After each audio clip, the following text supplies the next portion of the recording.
তোমরা কি জানো যখন ভীষ্ম পিতামহকে অর্জুন তীরের শয্যার উপর শুইয়ে দিলেন, তখন ভগবান শ্রীকৃষ্ণ তাকে দেখতে এলেন। কৃষ্ণকে দেখে ভীষ্ম পিতামহ বললেন, হে কেশব, আমি আমার গত 10 জন্মের স্মৃতি রাখি।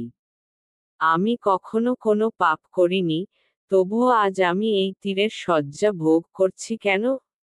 তখন ভগবান শ্রীকৃষ্ণ হেসে বললেন, ভীষ্ম, এর কারণ তোমার গত 10 জন্মের আগের জন্মে লুকিয়ে আছে। তখন তুমি এক রাজকুমার ছিলে।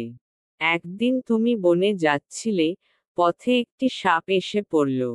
তুমি তাকে সরিয়ে দিলে, কিন্তু ভুলবশত সেই সাপটি কাঁটার ঝোপে আটকে গেল। যতবারই সে বেরোতে চাইত, ততই কাঁটার মধ্যে আরো জড়িয়ে পড়ত।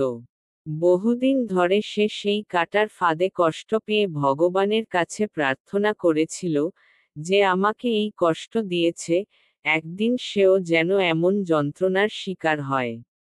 যদিও তোমার গত 10 জন্মে তুমি কোনো পাপ করনি, কিন্তু যখন দ্রৌপদীর চিরহরণ হচ্ছিল, তখন তুমি নীরব ছিলে। সেই অন্যায়ের সময় চুপ থাকা মানে সেই পাপের অংশীদার হওয়া। আর সেই কারণেই আজ তুমি এই তীরের শয্যা ভোগ করছো। বন্ধুরা, যদি আপনিও ভগবান শ্রীকৃষ্ণকে হৃদয় থেকে ভালোবাসেন, তাহলে মন্তব্যে লিখুন, জয় শ্রীকৃষ্ণা। Cherry blossom.